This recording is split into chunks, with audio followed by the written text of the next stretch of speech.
하나님의 말씀 로마서 12장 9절부터 10절까지 두 구절 말씀만 함께 읽겠습니다. 로마서 12장 9절부터 10절 함께 읽겠습니다. 시작. 사랑에는 거짓이 없어야 합니다. 악한 것을 미워하고 선한 것을 굳게 잡으십시오. 형제의 사랑으로 서로 다정하게 대하며 존경하기를 서로 먼저 하십시오. 아멘. 로마서 말씀을 계속해서 배우고 있습니다. 로마서 말씀은 크게 두 개로 나눌 수 있습니다. 1장부터 11장까지 믿음에 대한 교리, 구원에 대한 교리를 논리적으로 설명한 부분입니다. 12장부터는 이 구원의 교리를 믿고 구원받은 사람이 이제 어떻게 살아야 되는지를 설명해 주는 장이에요. 그래서 1장부터 11장까지는 이론편이고 12장부터 16장까지는 실천편입니다. 이론과 실천. 그래서 12장 말씀을 계속 배우고 있는데 가장 첫 번째 바울이 말한 실천은 뭐였죠? 예배죠. 12장 1절 너희 몸을 거룩한 산 제물로 드려라. 이것이 너희 영적 예배니라. 합당한 예배니라. 그러므로 구원받은 자는 뭐 해야 됩니까? 합당한 예배를 드려야 되는 줄 믿습니다. 그다음 예배 드리고 그다음 뭐 하죠? 세상의 풍조를 분별하라. 그냥 세상 일 따라가서 세상의 흐름에 따라 쫓아 살지 말고 분별해라. 두 번째 분별. 세 번째 분수에 맞게 행동해라. 어디에서? 교회에서. 그래서 바울 사도는 예수 믿고 구원받은 사람이 세상 속에서 예배하고 세상 풍조를 분별하는 것을 얘기했고 바로 이어서 교회를 말하고 있어요. 믿는 자들이 함께 교회 공동체가 되는 것은 하나님의 계획, 하나님의 뜻인 줄 믿습니다. 교회 공동체를 이뤄서 그러면 어떻게 해야 되는가? 지난주에 배웠죠. 지체로 연결되어 있기 때문에 각자 서로 분수에 맞게 머리 대신 그리스도께 연결되어 있는 몸과 같은 그런 구조로 이해하고 교회 생활을 하라고 배웠습니다. 그렇다면 오늘 네 번째는 뭘까요? 연결되어서 그렇게 교회 생활을 할 때 우리가 어떤 마인드로 어떤 생각으로 교회를 이루어가야 될지를 가르쳐 주시고 있습니다.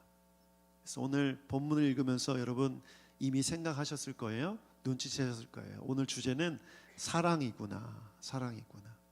여러분 우리 믿음에서 사랑은 가장 중요합니다. 기독교에서 사랑은 가장 중요해요. 왜죠? 구원을 왜 하셨어요? 사랑 때문에. 답을 이제 알려드립니다. 대답을 그거 하시면 돼요. 예수님을 왜 보내셨어요? 사랑 때문에. 더 좋은 말이 있군요. 사랑하기 때문에. 제가 옛날에 좋아했던 노래 가사 가요이기도 한데 예수님이 왜 십자가에 달리셨습니까? 사랑하기 때문에. 하나님께서 우리에게 왜 천국의 소망을 주셨습니까? 우리를 사랑하기 때문에. 사랑하기 때문이에요. 그 사랑 때문에 구원을 시작하셨고 그 사랑 때문에 교회를 허락하셨고 그 사랑으로 교회를 이루어가기 원하시는 거예요. 그래서 바울 사도는 사랑을 말하고 있습니다. 그런데 사랑이란 단어는 굉장히 관념적이죠. 추상적이기도 해요. 그래서 바울 사도는 그저 사랑이 어떤 것인지를 정의하기보다 그 사랑으로 인해서 너희들이 뭘 해야 될지를 구체적으로 가르쳐 주고 계십니다. 그래서 9절 10절 한 번만 더 읽어보겠습니다. 9절과 10절 함께 읽어보겠습니다. 시작. 사랑에는 거짓이 없어야 합니다. 악한 것을 미워하고 선한 것을 굳게 잡으십시오. 형제의 사랑으로 서로 다정하게 대하며 존경하기를 서로 먼저 하십시오. 상당히 구체적이죠?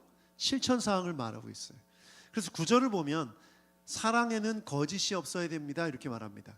그러므로 우리가 해야 될 실천해야 될 사랑은 거짓 없는 사랑이고 두 번째는 뭐냐면 10절을 보면 형제의 사랑을 말해요. 그러니까 두 가지죠. 거짓 없는 사랑, 형제의 사랑. 이 두 가지 사랑으로 교회 생활을 하라는 것입니다. 오늘 이 두 가지를 나누고 기도할 거예요. 첫 번째, 거짓 없는 사랑을 말합니다. 9절을 이미 읽었죠.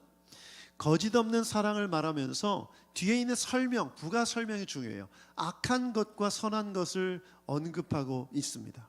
악한 것을 미워하고 선한 것을 굳게 잡으십시오. 왜 거짓 없는 사랑을 말하면서 이 말을 언급하고 있을까?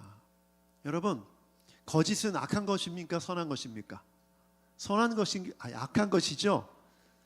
제가 금요일부터 이상한 현상이, 제 딸을 아들이라고 하질 않나. 오늘도 순장 모임 하는데 10월을 11월로 말하고 있잖아요. 하여튼 찰떡같이 알아들으십시오. 거짓은 악한 것이죠. 그렇죠? 진실은 선한 것이죠. 그러므로 거짓 없는 사랑을 말하면서 악한 것을 버리고 미워하고 선한 것을 굳게 잡으라고 말합니다. 그러면 이걸 어디에서 실천해야 되죠? 성도들 안에서, 교회 안에서. 그럼 교회 성도들끼리 거짓말하지 말란 얘기예요. 거짓으로 사랑하지 말란 얘기죠. 진실되게 사랑하라는 말이에요. 그러려면 뭘 해야 되느냐? 악을 미워해야 돼요. 거짓을 미워해야 하는 것이죠. 그런데 이 말씀을 오해할 수 있어요. 거짓 없는 사랑을 잘못 오해해서 내가 저 사람에게 진실을 알려줘야지 하면서 팩트 폭행을 할 때가 있는 거예요. 여러분, 이건 아닙니다. 제가 예전에 봤던 영화 중에 하나가 정직한 후보라는 영화가 있어요. 2까지 제작됐더라고요. 제가 한번 그 기억을 더듬기 위해서 찾아봤더니 새롭게 나온 영화 정직한 후보 2도 있더라고요. 한 국회의원이 뭐 어떤 이유에서건 거짓말을 못하게 된 상태가 돼서 막 생각나는 대로 말하는 과정을 코믹하게 그린 건데, 그 보좌관이 옆에서 말리잖아요. 근데 2는 보좌관도 그렇게 돼서 서로 막 팩트 폭행을 하면서 좌충우돌 뭐 재미있는 이야기도 펼쳐지는 그런 영화입니다. 여러분, 이건 아니라는 거예요. 거짓 없는 사랑이라는 말은 우리가 교회 생활하면서 내가 저 사람에게 가르쳐야지, 저 사람에게 진실을 말해줘야지, 그래야 저 사람이 변해, 팩트를 말해줘야지, 그런 말을 하지 말라는 거예요. 그거가 아니라는 거죠. 제가 목회자로서 갑자기 생각나는 게 있는데, 저의 설교에 대해서 어떤 분이 피드백해 주신 게 있었어요. 근데 제가 그 얘기를 듣고 좀 뭐가 당황하기도 하고 마음이 어려웠던 게 뭐였냐면, 제가 설교 중에 한국 교회를 얘기하면서 한국 교회의 문제점을 얘기하면서 우리는 이렇게 해야 됩니다, 뭐 그런 설교를 했었던 적이 있는데, 그 설교를 들으신 어떤 분이, 지금 여기는 안 계십니다. 어떤 분이 지가 뭔데, 제가 지금 제가 이해한 워딩이에요. 아니, 교회 개청한 지도 얼마 안 되고 성도들도 얼마 안 되는 목사가 한국 교회를 대표하고 한국 교회의 문제를 지적할 수 있는 그런 자격이 있냐. 물론 이제 그런 지적을 딱 들었을 때 일리도 있다고 생각이 들지만, 한편으로는 하나님이 주신 마음이면 왜 말을 못하냐. 여러분이 거기서 공감을 해주셔야 그 다음으로 넘어갑니다. 근데 그분은 나름대로 본인이 느낀 진실이라고 생각한 걸 말했지만, 제가 그 얘기를 듣고 나니까 더 이상 한국 교회에 대한 언급을 못 하겠는 거예요. 걸리는 거죠. 막 제 안에서 자기 검열이 일어나는 거예요. 필터링 되기 시작하는 거예요. 이 말을 하면 안 돼. 한국 교회 문제점을 얘기하면 안 돼. 예배의 문제점, 또 성도들의 문제점을 말하기가 어려운 거예요. 네가 뭔데? 이 말이 자꾸 떠오르는 거죠. 여러분, 내가 진실을 말한다고 했을 때 내가 생각하는 판단과 내 기준을 말하는 것이 정말 이 성경에서 말하는, 이 바울 사도가 말하는 이 진실된 사랑의 어떤 조언 모습일까요? 그렇지 않다는 거죠. 여러분, 진실된 사랑은 어떻습니까? 참아줍니다. 사랑은 언제나 오래 참고, 사랑은 언제나 온유하며, 사랑은 자랑치 아니하며, 사랑은 모든 것을 감싸주고 덮어줍니다. 만약에 저의 그런 한국 교회를 언급하는 얘기를 들었을 때, 김영진 목사를 위해서 기도해 줘야지, 저런 말을 할 수 있는 대표성이 있을 때까지 교회가 성장할 수 있도록, 좋은 쪽으로 생각하면 그렇지 않습니까? 그런데 그렇지 않다는 거죠. 여러분, 이걸 오해하지 마셔야 돼요. 우리 중에도 그런 사람이 있을 수 있어요. 이 말을 꼭 해줘야 돼. 저 사람은 깨우쳐야지. 여러분, 그거 아니라는 거예요. 진실된 사랑은 어떤 사랑입니까? 모든 것을 덮어주고 모든 것을 믿으며 모든 것을 바라며 모든 것을 견딥니다. 고린도전서 13장 7절 함께 읽어보죠. 시작. 사랑은 모든 것을 덮어주며 모든 것을 믿으며 모든 것을 바라며 모든 것을 견딥니다.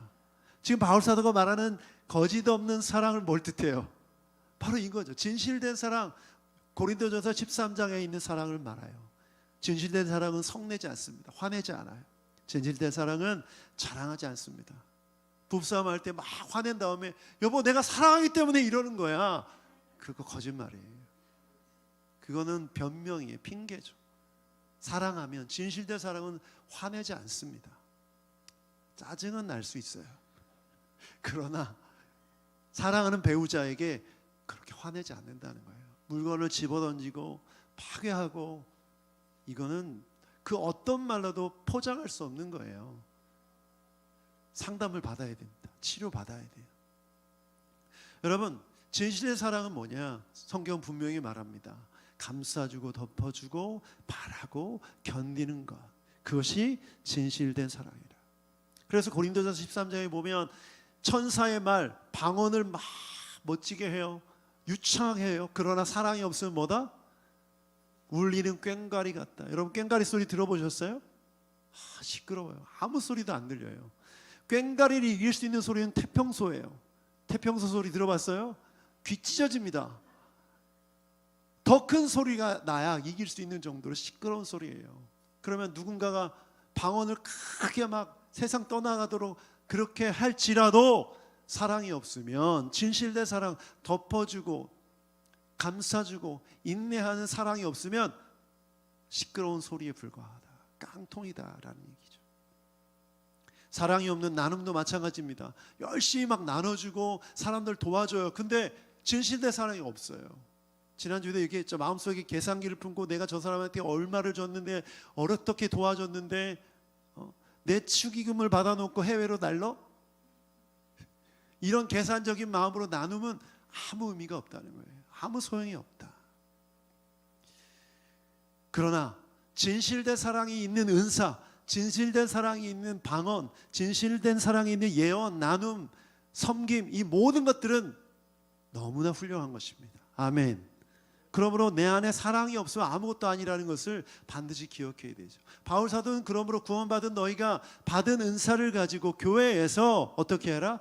진실된 사랑으로 사랑해라. 이러려면 악을 미워해야 됩니다. 선을 붙들어야 돼요. 사랑 없는 은사는 악이에요. 목사님 어떻게 그렇게 말할 수 있냐고. 성경이 말하잖아요. 사랑이 없는 나눔, 사랑이 없는 봉사는 악이에요.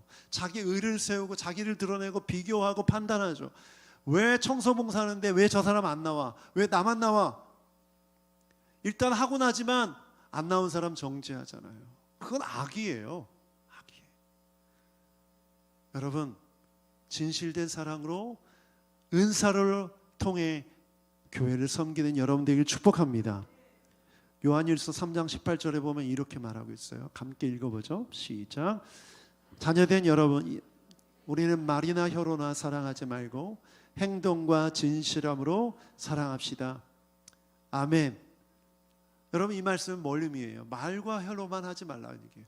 오늘 아멘 하는 것도 훌륭합니다. 아멘 말씀하시는 것도. 그러나 그것을 행동으로, 진실함으로 드러내야 하는 것이죠. 여러분, 이것이 중요한 이유는 요한일서를 보면 요한 사도는 이렇게 말합니다. 정말 강력한 말씀인데 3장 14절 함께 읽어보죠. 시작.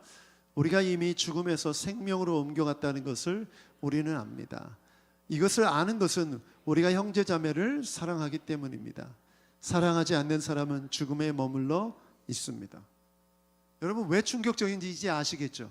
사망에서 죽음으로, 사망에서 생명으로 옮겨갔다. 이건 뭘 뜻해요? 구원받았다는 거죠. 그럼 구원받은 사람은 형제자매를 사랑한다는 거예요. 그 사랑은 결국 구원받은 사람의 증거라는 거죠. 사랑하지 않는 사람은 여전히 죽음에 머물러 있다. 교회를 생활을 열심히 하고 뭐 다 해도 사랑하지 않는 사람은 그 사람은 구원받은 사람이 아니라는 거예요. 요한 사도는 아주 강력하게 말하고 있는 거죠. 형제자매를 사랑하지 않는다, 진실된 사랑으로 사랑하지 않는다, 그 사람은 구원받은 사람이 아니다. 요한복음 5장 24절을 보면 예수님께서 하신 말씀이에요. 같이 한번 읽어보죠. 시작. 내가 진정으로 진정으로 너희에게 말한다. 내 말을 듣고 또 나를 보내신 분을 믿는 사람은 영원한 생명을 가지고 있고 심판을 받지 않는다. 그는 죽음에서 생명으로 옮겨갔다. 이제 이해되십니까? 예수님께서 죽음에서 생명으로 옮겨갔다고 말해요. 나를 영접한 사람은. 그러면 이 사람은 사랑할 수밖에 없는 거예요. 사랑이 생명의 증거인 거죠. 그러므로 하나님을 사랑하고 이웃을 사랑하는 그 세 계명을 생각해 볼 때 우리가 이 세상 가운데 하나님을 예배하는 이유, 남을 돕는 이유, 모든 것이 바로 사랑의 이유 때문입니다.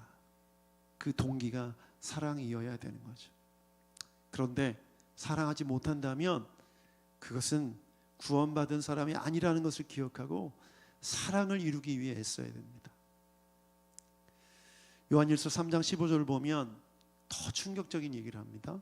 같이 한번 읽어보죠. 요한일서 3장 15절 시작.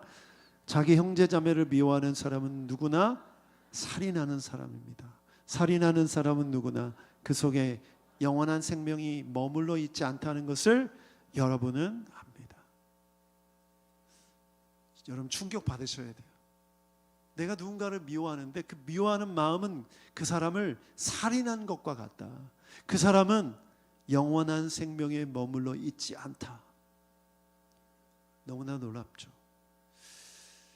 저는 그래서 이 거짓 없는 사랑, 바울 사도가 교회 안에서 거짓 없는 사랑으로 사랑하라는 이 말씀을 이렇게 적용해야 된다고 생각해요. 여러분, 성도들 가운데 미운 사람 있죠? 있다고 해야 넘어가요. 제 말은 뭐냐면 미울 수 있다는 거예요. 지금은 멀쩡해 보여도 좋아해도 어느 순간 미울 때가 있잖아요. 마음이 잘 맞다가도 안 맞는 게 인간관계이기 때문에. 그런데 이렇게 관계가 틀어지고 미워질 때 우리가 어떻게 해야 되냐는 거예요. 진실된 사랑은 뭘 뜻해요? 바로 그리스도의 사랑이고 하나님의 사랑이죠. 그 사랑으로 그 사람을 용납하고 품어주고 용서하는 게 우리가 취할 행동이에요. 그런데 나 저 사람 미워, 이제 보기 싫어, 이렇게 돼버리면 교회 공동체는 구원받은 사람들이 살아가는 공동체가 아닌 세상과 똑같이 되는 거죠. 대형교회가 점점 더 커지는 이유가 뭔지 아십니까? 갈 데가 많아요. 미운 사람이 있으면 다른 데로 옮기면 돼요. 다 받아줍니다. 이 사역팀에서 사역하다가 저 사람이랑 막 다툼이 일어나서 미워, 꼴 보기 싫어, 그럼 다른 사역팀에 가면 돼요. 멀리 가면 돼요. 겹치지 않는 곳으로. 내가 2예배 가는데 꼴 보기 싫은 사람이 1부 예배에 계속 나와. 그럼 난 3부 예배 가면 되는 거예요. 주차장에서도 만나기 싫어. 그러면 시간을 아예 또 멀리 가는 거죠. 1부부터 7부, 8부, 9부까지 있는데 뭐 어디를 못 가겠어요. 정말 피하고 싶으면 9시 예배 가면 됩니다. 밤 9시. 제가 있었던 온누리 교회가 밤 9시 예배가 있어요. 그러니 이게 교회가 커질 수밖에 없겠죠. 우리 새누리교회 어떻게 됩니까? 볼 보기 싫은 사람도 있어요. 미워하는 사람이 있어요. 예배가 한 번밖에 없네. 갈 데가 없어요. 그리고 옆에 가재울 교회 가는 거예요. 그러니까 작은 교회는 계속 작은 교회로 머물 수밖에 없는 이유가 여기에 있는 거죠. 그러면 근본적으로 한번 따져보면 이런 거예요.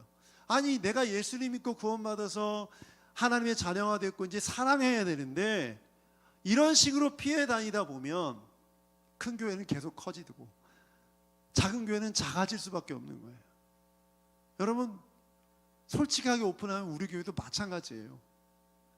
우리 교회를 떠나신 분들 중에 이런 동기로 떠난 분들 있어요. 큰 교회를 가셨어요. 그러면 주님이 원하시는 게 뭘까? 저는 정면 돌파라고 생각해요. 무엇으로? 악으로 깡으로가 아니라 그리스도의 사랑으로. 고린도전서 13장의 아가페의 사랑으로. 우리는 부족하지만 주님의 말씀을 신뢰하고 그리스도의 사랑으로 덮어주고 이해하고 용납하고 기다릴 때 우리는 거짓없는 사랑으로 교회 공동체를 이룰 수 있는 줄 믿습니다. 그래서 저는 오늘 말씀을 통해 우리 새노래교회 성도들에게 권면합니다.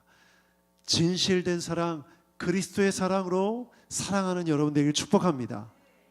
누가 조금 미워지고 마음에 안 들면 십자가 붙들고 기도하세요.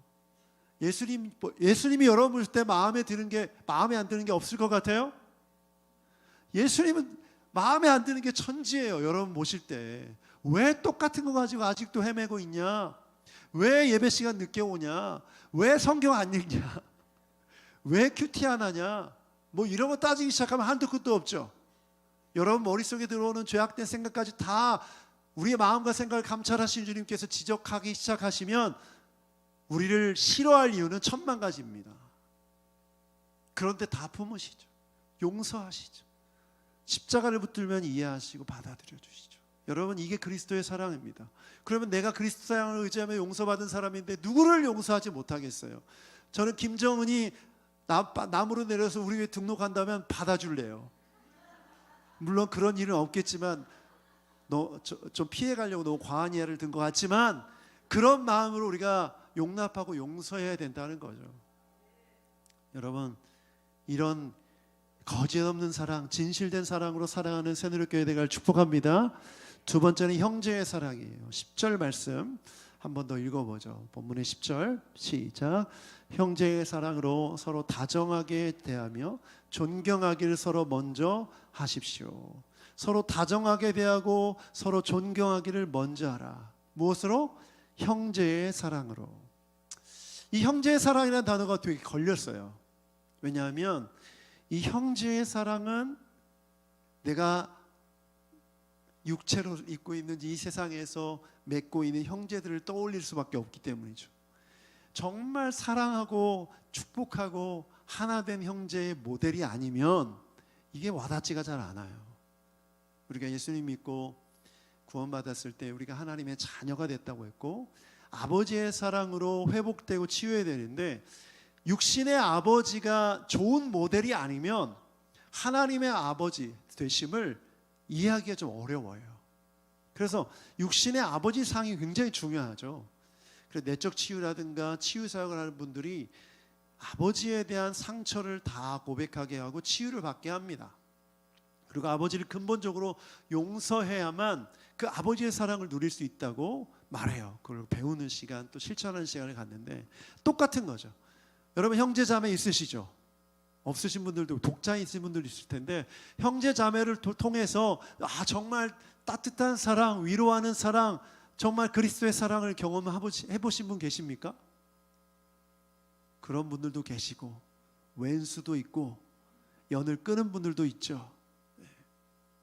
그래서 저는 말씀을 묵상하고 준비하는데 이 형제의 사랑이 와닿지가 않더라고요. 저희는 삼형제인데 이 삼형제가 정말 누구에게 말해도 부끄럽지 않은 그런 모습인지를 돌아볼 때 말하기가 쉽지 않은 형제입니다. 그래서 저는 이 말씀을 어떻게 이해하고 받아들였는지 고린도후서 5장 17절 말씀을 함께 읽어보도록 하겠습니다. 고린도후서 5장 17절 시작. 누구든지 그리스도 안에 있으면 그는 새로운 피조물입니다. 옛것은 지나갔습니다. 보십시오. 새 것이 되었습니다. 아멘. 여러분 우리가 예수 그리스도를 영접할 때 우리는 born again, 새롭게 태어납니다. 새로워집니다. 하나님과의 관계가 설정되고 그 하나님과의 관계 안에서 교회 공동체 안에서 성도들과 형제 자매가 됩니다. 이거는 내가 가졌었던 예수님 믿기 전에 육체의 관계, 하나님과 아버지와 어머니와 형제들과의 관계가 아닌 새로운 관계 안으로 들어왔다는 것을 의미해요. 그래서 요한복음 1장 12절 말씀을 보면 이렇게 기록되어 있어요. 함께 읽어보죠. 시작. 그러나 그를 맞아들인 사람들 곧 그 이름을 믿는 사람들에게는 하나님의 자녀가 되는 특권을 주셨다. 믿으십니까? 따라합시다. 나는 하나님의 자녀이다. 우리는 하나님의 형제자매이다. 네. 예수 그리스도를 통해서 우리가 새로운 형제 자매의 관계 안으로 들어갔다는 거예요. 이걸 먼저 믿으셔야 돼요. 그러나 내가 가지고 있었던 육체의 형제 자매를 통해 형제애를 일단 내려놓아야 되는 거죠. 아버지의 사랑을 경험하기 위해서 아버지, 육체의 아버지, 육신의 아버지에 대한 그런 상처와 이 모든 것을 내려놓듯이 형제에 관해서도 마찬가지라는 것입니다. 여러분, 우리가 이것을 믿을 때 우리는 서로 형제애로서, 새롭게 시작된 형제로서 다정하게 대하며 존경할 수 있는 것이죠. 왜냐하면 우리 안에 계신 성령께서 그리스도의 사랑으로 새로운 피조물로 그렇게 맺어지게 하셨기 때문이죠. 또 하나의 걸림돌이 있어요. 우리나라는 시대가 많이 변했기도 했지만 아직도 유교적인 사상이 영향을 미치고 있죠. 새로운 사람 딱 만나면 뭐부터 물어봐요? 나이부터 물어보죠. 몇 년생이냐? 빠른이냐? 아니냐? 왜 이걸 물어보죠? 서열을 정리하려고. 존댓말을 써야 되기 때문에. 참. 제가 외국에 갔는데, 이태리 가서 언어 공부를 하러 갔었는데, 프랑스에서 온 사람, 캐나다에서 온 사람, 또 인도에서 온 사람, 또 미국에서 온 사람이, 다국적인 사람이 모여서 한 그룹이 됐어요. 같이 만나기도 하고 밥도 먹고 어디 가기도 하고 친한 시간을 보내는데 나중에 나이가 공개된 거예요. 그 전까지는 나이를 몰랐었어요. 아무도 안 물어보는 거예요, 제 나이를. 서로도 안 물어봤어요. 그런데 나이를 물어봤는데 저는 굉장히 당황했어요. 저랑 비슷하거나 나이가 어릴 거라고 생각했던 프랑스 남자애가 저보다 나이가 훨씬 많은 거예요. 깜짝 놀랐죠. 그리고 저랑 비슷할 것 같았던 캐나다 여자아이가 아주 어린 거예요. 20대 초반이었던 거예요. 제가 20대 중반이었는데. 근데 나한테 반말을 했단 말이야, 그동안. 친구처럼. 그런데 인도에서 온 사람, 미국에서 온 사람들도 나이가 많아 보였는데 친구처럼 스스럼 없이 대했던 거예요. 전혀 다른 문화 속에서는 이 말씀을 보면 좀 다르게 해석될 거예요. 근데 우리가 가지고 있는 유교적인 전통 안에서 그 영향을 받은 우리는 이 말씀을 잘 해석해야죠. 여러분, 나이가 많고 적으면 중요한 게 아니에요. 우리 교회 공동체는 이것부터 좀 무너뜨림, 이걸 좀 없애는 교회가 되길 축복합니다. 목사님 그래도 한국 사람인데 지켜야 되지 않겠어요? 아니에요. 그건 아니에요. 제가 양성모 선교사님과 오래전부터 알고 지냈던 사이인데 제가 좀 당황했던 시간이 있었어요. 저보다 한 살 어리더라고요. 근데 저는 너무 스스럼 없이 반말로 얘기하고 친해졌는데 한 살 어린 걸 딱 알게 되자마자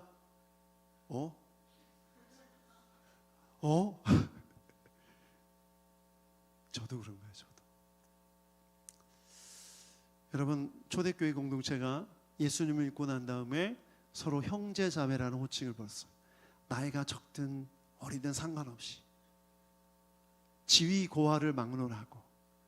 여러분, 너무 좋은 전통이죠. 그런데 한국에 들어와서는 이 유교적인 어떤 서열 문화 때문에 자꾸 직책이나 어떤 나이나 이런 걸로 인정받으려고 하고 또 인정하려고 하는 그런 문화가 있는 것이죠. 그래서 저는 오늘 이런 적용을 했으면 좋겠어요. 오늘만이라도 여러분 호칭을 다 빼고 형제 자매로 불러봅시다. 나이가 많아도 적어도 형제님, 자매님 이렇게 부르는 거예요. 또 님자 안 붙으면 기분 나쁘잖아요. 님자 붙여서 이건 좀 양보하고 형제님, 자매님, 부부끼리도 지금 한번 해보겠습니다. 옆에 사람에게 형제님, 자매님. 네, 형제님한테 자매님이라고 하지 마시고 형제님, 자매님 다 계급장 떼고 네, 저한테도 형제님 한번 해보죠. 이게 좋으면 계속 할래요. 우리 이기섭 장로님이 아니라 이기섭 형제님, 네.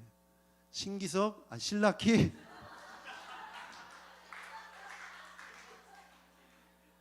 제가요 요즘 좀 제가 원래 제 아내가 저랑 결혼할 때 저의 매력 포인트가 뭐였냐면 유머였어요. 제가 지금은 안 그래도 옛날에 좀 웃겼어요. 그래서 인기가 좀 있었던 것 같아요. 뭐 확인할 길은 없지만.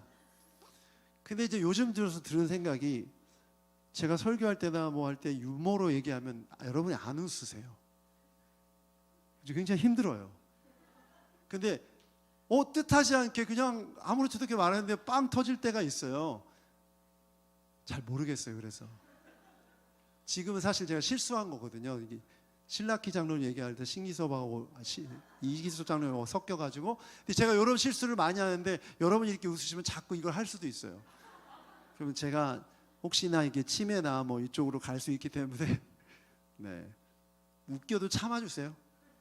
자, 형제님 자매님 오늘 해보는 거예요. 아시겠죠? 자, 오늘 라면 국물을 받으러 갔는데 누가 좀 도움을 받고 싶어. 그러면 신라키 형제님 물 좀 떠주세요. 이렇게 한번 해보시길 바랍니다. 여러분, 이것을 하는 이유가 뭐냐면 교회 공동체 안에서 다정하게 대하고 존중하는 건 나이가 있기 때문이 아니라, 그 사람이 공이 있어서가 아니라, 그런 위치에 있어서가 아니라는 거죠. 모두가 동등한 그런 위치라는 거예요. 그래서 여러분, 기독교의 이 정신이 세상 속에서는 굉장히 받아들이기 어려운 거였던 거예요. 세상에서는 나이가 있고 또 직책이 있는 사람이 존중받고 예의 있게 대하는 것이 문화인데, 교회에서는 그것을 다 무너뜨렸기 때문이죠. 그런데 초대교회 교회는 그랬는데 점점 교회 공동체가 제도화되고 권력 있는 사람들이 교회에 오게 되고 나이 있는 사람들이 연장자가 생겨나게 되면서부터 이 교회가 가지고 있는 공동체의 사랑으로 공동체 서로 다정하게 되고 존중하는 공동체가 왜곡되기 시작한 거예요. 세상의 영향을 받은 거죠. 그래서 교회 공동체는 이런 순수함을 지킬 수가 있어야 돼요. 어떻게? 서로 존중함으로, 다정하게 대함으로. 우리 자매님들, 남편이 교회 성도들, 청년들, 여자 청년들을 다정하게 대해도 질투하지 마세요. 목사님 어떻게 그럴 수 있습니까? 여러분, 그것 또한 넘어서야 될 부분이에요. 정말 그리스도의 사랑이 있고 진실된 남자는 절대 한눈 팔지 않습니다. 아멘 안 하세요? 아니에요. 감시해야 돼요. 교회에서까지 다 감시해야 돼요. 반대로도 마찬가지죠. 물론 철저하게 선을 지켜야죠. 선을 지켜야 되죠. 그러나 교회 안에서는 성도들을 만나면 다정하게 대하고 인사하고 스몰 토크라도 안부를 묻고 조금 더 나아가서 기도해 주면 너무나 좋은 거예요. 근데 이렇게 작은 공동체에서 서로 얼굴을 봐도 대면대면한다? 이건 문제가 있어요. 여러분, 우리는 동호회가 아닙니다. 아멘 하셔. 이런 때 주님께서 세우신 몸된 교회인 줄 믿습니다. 손가락이 발가락대로 나 너 몰라, 생긴 것도 이상하게 생겼어, 넌 땅에만 붙어있네, 냄새나, 뭐 이렇게 아니잖아요. 서로 존중하기 때문에 인사하고 축복하고 격려하는 교회, 서로 존중하는 교회가 되길 축복합니다. 그러면 교회가 다르기 때문에 세상 사람들이 와서 이런 게 교회구나, 새누리교회 오니까 진짜 이게 교회구나 라는 것을 누리게 되는 거죠. 좀 결론적으로 구체적으로 적용하기 위해 오늘 두 단어를 기억했으면 좋겠어요. 서로 존중하고 서로 격려하고 서로 다정하게. 일방적이지 않다는 거예요. 한쪽 방향만 하는 것이 아니라는 거예요. 서로. 여러분 스스로 생각할 때 나는 츤데레야, 나는 차도남이야, 나는 차도녀야, 이런 걸로 변명하지 마십시오. 그 다음에 두 번째, 먼저. 저 사람이 나를 존중해질 때까지 기다려야지가 아니라 먼저 존중하라는 거예요. 먼저. 나는 받은 만큼 돌려주는 사람이야, 먼저 받아야 돼, 이런 생각하지 말라는 거예요. 저 사람이 먼저 존경하면 나도 존경할 거야, 이렇게 하지 말라는 거죠. 우리 장로님 두 분 존경받고 싶으시죠? 먼저 좀 존경하셔요. 우리 청년들도 존경해 주시고 존중해 주시면 존중받을 줄 믿습니다. 두 분만 하시면 돼요.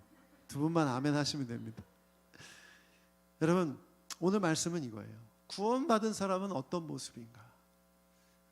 정말 거짓 없는 사랑으로, 그리스도의 사랑으로 품어주고 용납하는 사람, 성도들 대하게 형제애로 새로운 피조물이 되었음을 믿고 다정하게 대하고 친절하게 대하고 존중하는 사람, 그 사람이 구원받은 사람의 모습이다. 여러분, 나에게 부족한 모습이 있다면 기도하셔야 돼요. 그리스도의 사랑으로 사랑하게 해달라고, 그리스도의 사랑으로 친절하게 대하게 해달라고, 다정하게 존중하게 해달라고 기도하는 여러분 되기를 축복합니다. 그러면 우리 교회는 주님이 기뻐하시는 교회가 되는 거예요. 세상 속에 있지만 세상에 속하지 않는 정말 천국 공동체구나. 나 이런 교회는 정말 좋은 교회구나. 나는 이런 교회 가고 싶다. 교회가 되고 싶다라는 마음이 들 수 있는 그런 여러분이 되기를 축복합니다. 지난주에 불렀던 교회라는 찬양을 한 번 더 부르고 기도했으면 좋겠습니다. 계속해서 이 곡이 마음에 와닿더라고요. 말씀 준비하는데도 계속 이 고백이 떠올랐습니다. 여러분, 이 가사의 고백이 우리 새누리교회 고백이 되길 축복합니다.